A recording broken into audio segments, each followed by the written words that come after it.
Everybody, welcome to the InPower Coffee Break this Tuesday, right after Labor Day in the United States, where we celebrate people who work for a living, which is pretty much most of us.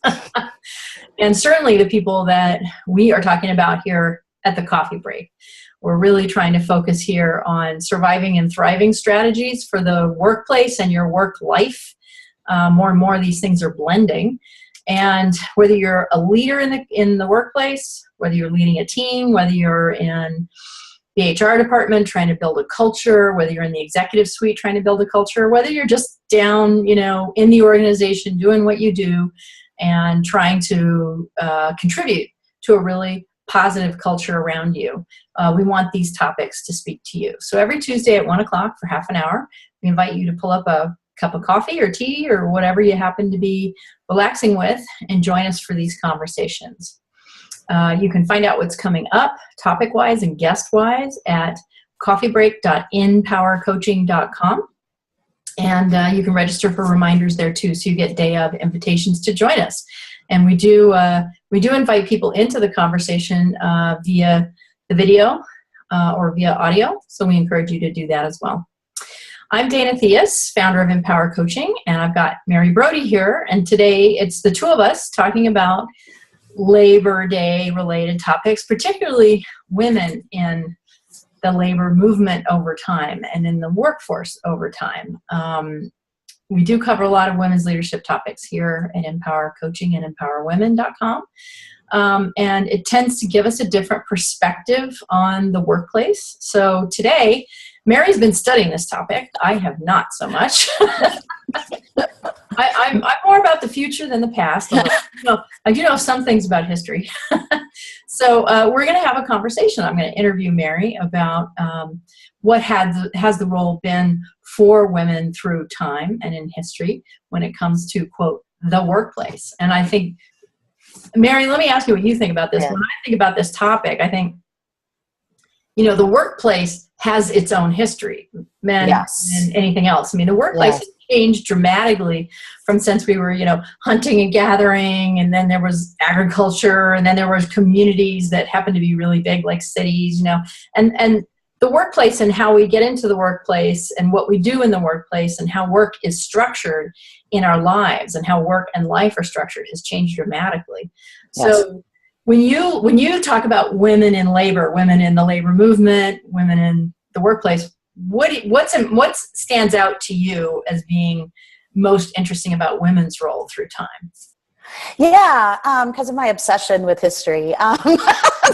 I do have an obsession of where we've been. Where we've been helps us see where we're going, and it's kind of interesting. I've been reading, and I actually do want to follow it up with speaking to scholars on ancient Egyptian and Mesopotamian eras, because actually women did kind of have a role. They had some legal rights in ancient Egypt. They could own property and stuff. And in Mesopotamia, they kind of could too. There were some inheritance laws, things that happened where women started losing their power. What do you mean by losing their power? What does that mean? So they had power, and it came to not as much as in Egypt. Egypt was kind of the more progressive, but it was they could, let's say, run a store. They need their husband's permission, but they could still run a store, or they could have property, right? They could inherit stuff. So you're saying they had independent economic power. They had some, yeah, not a ton, but they had some, right? Which is, you'd think for that time, did they really have it? And I'll go off the Greeks. That was the decimation of anything for women. And women were basically in the home. I was reading something actually the other day, which kind of made this connection, which would kind of make sense of how things kind of go in modern times, because I think we haven't really escaped our ancestors' view of women versus today's women. But that hasn't happened. But it's almost like women had a lot of power being in the home, and they managed inside the home. Native American cultures, they ran inside the village, right? Or inside the home.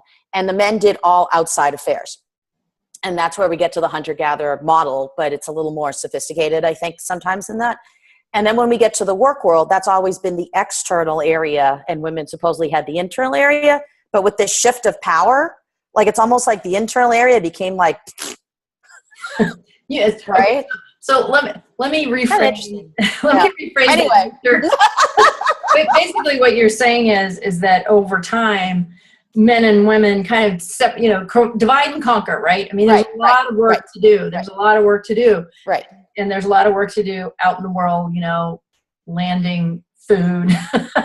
Yeah, it's a lot of work. Yeah. And then that became bartering, and now there was like, okay, I got the bear and, you grew some crops and now we both need to be eating fruit and vegetables. So let's barter for that. Money's being invented. I mean, all that stuff is happening outside, but of course, inside the home, somebody has to like organize everything, make sure we have enough food for breakfast, lunch, and dinner, make sure the children have what they need, make sure the children get to their chores, and like managing the food supply, like reading like in Native American cultures, like that was a huge deal. Like you controlled 60% of the food supply. You're like running the show. But here's what's interesting to me about the distinctions you're making, which I do know generally about. Is this there's this kind of, it's really about where is value put by the society? Because of course, even today, I mean, women manage the vast majority of household purchases and the flow of money. But that doesn't and that's true all over the world, but that doesn't translate into economic power, like the ability to have capital and become an investor and own businesses and sell businesses, worldwide. Having control of the money does not translate to economic power in society. Right. And it sounds to me like you're saying this is a historical artifact, meaning it's really been going on for a long time. Yeah. I'd say, again, some cultures were more open to what women's roles were, and they did have more value. Like women could own property in ancient Egypt, right? They could inherit stuff.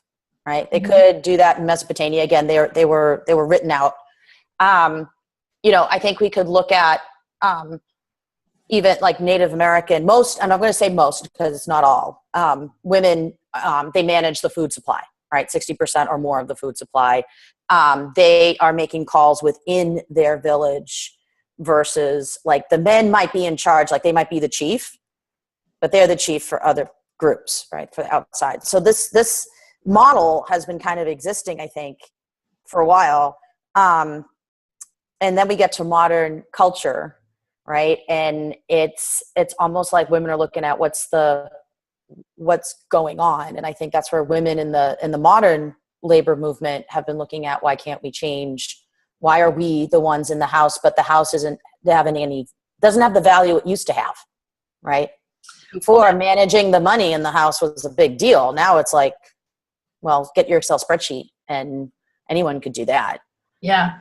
Actually, okay, so here's my theory. Yeah. Well, it's not a theory, but here's my observation. So when I go on a health kick, right, and I want to be eating really fresh food, I have to spend so much more of my day deciding what to buy, actually preparing it, as opposed to like going out and buying Twinkies, right, where it's super easy.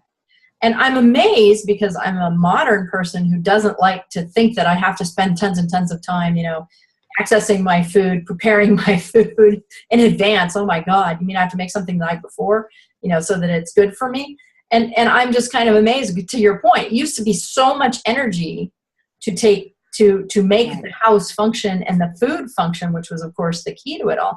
And we forget that. Our perspective forgets that. And I think it was valued in a way that it's not now, because we have microwaves and we have processed food. And my question to you is when women began to want to come into the labor movement, was that coinciding with, conveniences, technological conveniences? I'm thinking about, the late 1800s and some of the suffragette movement there in Britain in particular. Some of these were they didn't have a lot of technological conveniences, but they did have servants who were kind of taking care of a lot of that stuff. So is it women getting bored and having more free time and energy and wanting to be contributing externally, or is there something else at play there? I'd say there's something else at play. I think, looking at women leaders throughout history, there's always been a sense of we're second-class citizens, and it goes to the Greek and Roman view of women. Like, we're very limited, and I think that view is held for us throughout the ages, right? It has never really went away.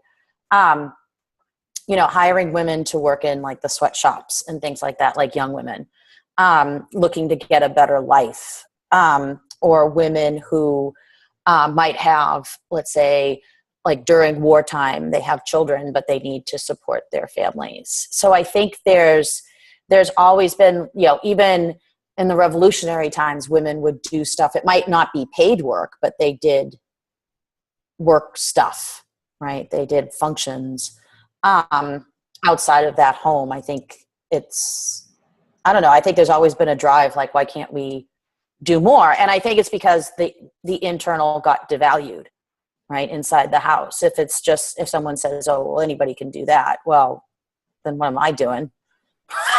Well, I think you're right. And I think it really speaks to a modern challenge that I hear from men and women, which is that we want to feel valued. So, fast forward to the modern workplace.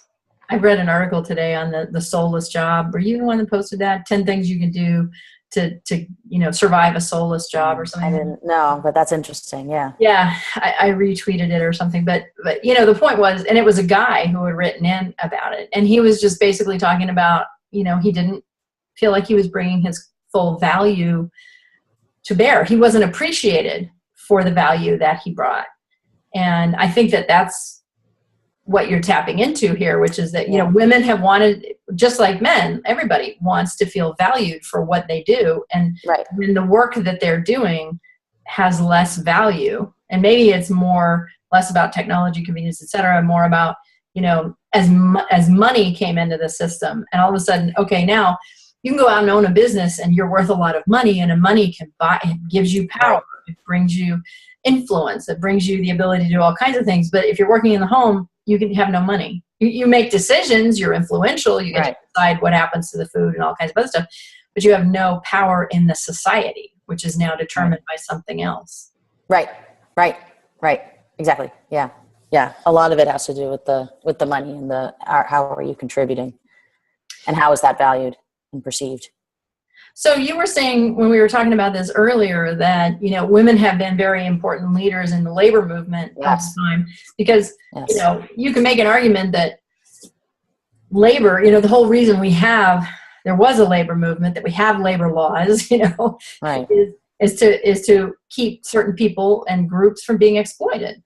And I guess women felt exploited in the home, and then they go into the work environment, they also feel exploited. They in serious ways. They weren't making it up. They still are. So, there's some notables, and what they've done. I know the big one is like the Francis Perkins, right? The Secretary of Labor for FDR, like the whole term that he was there. And I was reading that she had a run-in actually with Sloan, who was the CEO of General Motors. And they had apparently this terrible strike. And she told him off in the middle of the night because he was not being fair to his workers. And it was kind of like, what the heck are you doing? Like, basically, you greedy SOB. And he didn't like that, but she stood her ground often, had a lot of major influence, and did a lot of change, helped with the New Deal and all of that. And I know that there's also, Dolores? Let's look at this up real quick because I don't want to mispronounce her name. Dolores Huerta. I know she's still going, helping Caesar Chavez and with the agriculture movement and Mexican Americans and the labor movement. The other one who is my little favorite because is Mary Elizabeth Lease in the 1890s, talking against Wall Street. This isn't new, folks. This isn't new. Been here before. Yeah, it's been happening for a long time. She was protesting them way back when regarding agriculture more than other things. And, there was also this other woman, May Chen, and she led a lot with the garment workers in New York, a lot of their movement. So women, I think, have been looking at the injustices of labor in the workplace and how to make things more fair. If there's so much profit to be made, could that profit go towards people a little more? Does it need to always be a profit? Actually, that's a topical subject even today. Not necessarily gender specific, but just, what is the responsibility, and for that matter, what does success look like for businesses? And of course, it's kind of defined by, quote, Wall Street and profits. But more and more, there's this discussion like, well, wait a minute, it used to be also about feeding your employees, making sure your employees had a good workplace, your customers had a good experience. It's like all the people involved got something out of it, right, mattered to them. And what's interesting to me is when you read a lot of the research about women and leadership and what women bring to the table is in almost any role in an organization, all the way from the board all the way down to just, leaders of teams. Usually women are advocating for the people involved more, I don't want to say forcefully, I don't think that's the right word, but more consistently. Yeah. That's the right word. So that they're asking questions. Well, what will this do to the team? How will the team take this in? Is this risk a good one when we look at it from the standpoint of what customers and employees and everybody is likely to get? Women tend to be the ones asking those questions, and they tend to get shut down by, I'm not going to say the men, by the masculine leadership style that tends to focus more laser-like on profits. But that's a valuable discussion because the research shows when companies have those conversations about the people, they tend to perform better from a profit perspective too. So it's interesting to see this theme kind of running through that, women want to be valued just like men do. And women are kind of being vocal about making sure people are not only not abused and not exploited, but actually benefit from these engines of industry and economy. That's true. Yeah, I think, it's another case of sometimes this is why I think I have my obsession with history is that we just don't hear about some of these women as often as we should. Mm-hmm. I think sometimes it gets pushed down and marginalized, like to hear Frances Perkins was like the first woman on a cabinet, right? You would think that we would all be like, oh, hooray, hip, hip, hooray, right? But we tend to not hear about that or know that or look at what all the women have done for the space program and computing in the early days, and we don't really hear about that. And I think that's a discouraging factor for women to enter it because they think, oh, women don't do this. Well, they made this. Right. Wouldn't have this without these women thinking about it and these women mathematicians. And I think this gets to having more visibility, I think, for women in the labor movement and women in general at work. It's an ongoing challenge. I think women, though, are stepping up more and more and realizing more and more, wait a minute, what's going on here? This situation doesn't have to be the way it is. Well, and actually, this may be a little bit of a tangent, but I think it's kind of relevant, and that is that. So, let's take, what was the woman's name that worked with Caesar Chavez? Dolores Huerta. Okay, so I don't know that this is true of her, but there is kind of a. I hear this a lot from a lot of women. I like to be second in charge. Yeah. I don't want to be the hero. I don't want to be the one with my name up there that the movement is associated with. I want to be in the background doing the work to make sure it's successful. And, that cuts both ways. On the one hand, you take less personal risk. Right. To some extent, to depending on how high profile the movement is, maybe you don't, but certainly to some extent you do. And yet you're not identified with the movement. People don't know about you. Right. And, we see what Hillary Clinton is going through by saying, yeah, I don't want to be second in charge. I want to be first. And boy, we just, the society can't tear her down enough. And for all kinds of reasons, we're not going to really go there. But the point is this, women aren't crazy to not want the limelight, because women who are in the limelight, particularly when it's about power, not about, sex and entertainment, they are penalized. And again, the research shows this through and through. So it's an interesting dynamic. Why don't we hear about women in the labor movement? The labor movement is one of those movements that does come under a lot of fire. Trying to be, the name associated with it is going to get you a ton of criticism, if not death threats, right? So this is kind of this ongoing dynamic that, when women want to really stand up, they get more flack than the men as a result. So it kind of makes sense why a lot of them are like, hey, I just want to make sure this works. I don't want to be the one taking the slings and arrows. That's true. Yeah, I can see that. But there's also at the same time, there are some women who have stood up and do take it. And I think this gets to also history, like the men are the victors in history, so to speak. And I think they forget the women, or they reposition the women. Like, it's hard to even say with some of the history read, is it even accurate about the perceptions of some of these women? Like, I would debate that. Even like Frances Perkins, right? She was the first on the cabinet, all this other jazz. Like in Maine, I guess there was some representative or some stupid thing. They wanted to take down a mural about her saying that it promoted like communistic thinking because it was promoting a leader. Like, really?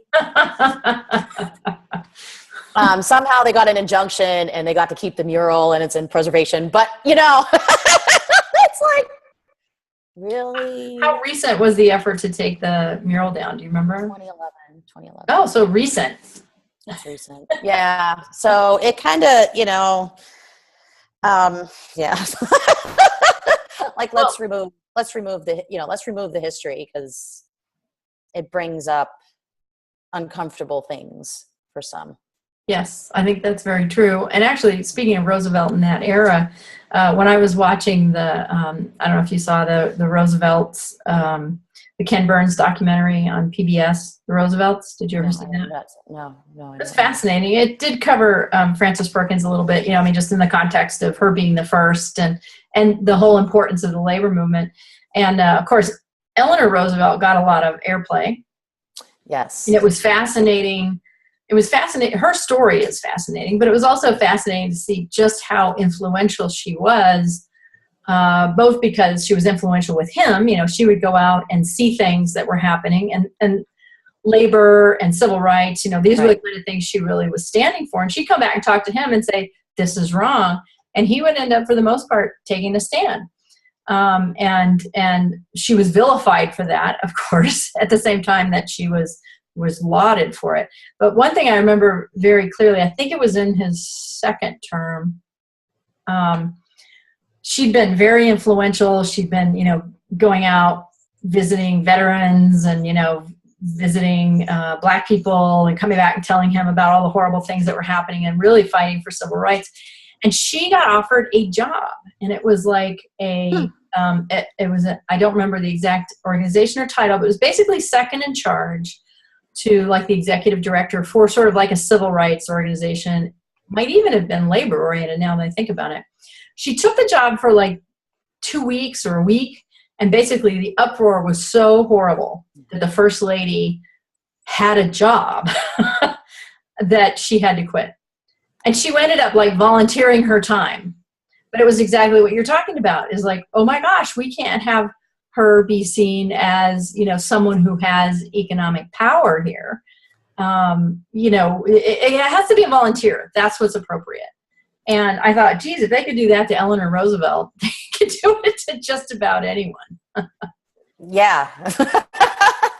I think some of this does go to historic views. Again, something happened along the way, just reading there are these laws that exist that, kind of women are on somewhat equal footing as men, right? Who knows what happened in the culture? We weren't there, right? So we don't know. We can only judge based on laws, right? But just based on laws, right? And that's back when tribes were like 30 people. Right. And watching other interactions around the world and some general beliefs, right? And then you get to the Greeks who just despised women. So something happened to get them there. Who knows, right? No one really knows, but something happened to get them there. And that, I think that thought of how women have no use, right? I think it's just stuck. Mm-hmm. And we, I think, internalize it as women. We don't realize it, but the culture is just that way. And so we internalize these things. And I think it makes it so we have to almost be very conscious of our beliefs to get out of our beliefs. We can do it. You can consciously change a belief. But you got to be conscious of it to change it. You have to be willing to take flack from the other people around you who haven't changed their beliefs. Yes. And I think that's the current challenge for women right now to make change. How to get other people to support the what the belief should be, not this old belief, but what the belief should be, because you constantly see it, and it's an undertone. It's just such an undercut. The comments about Hillary Clinton's appearance, right? It's really we're going to go there, or all the stuff that happened with the sexual harassment case against the guy who runs Fox, right? Oh, Roger Ailes. Yeah. Yeah. The stuff they'd say about the women who had the cases, right? All these different things. And you hear these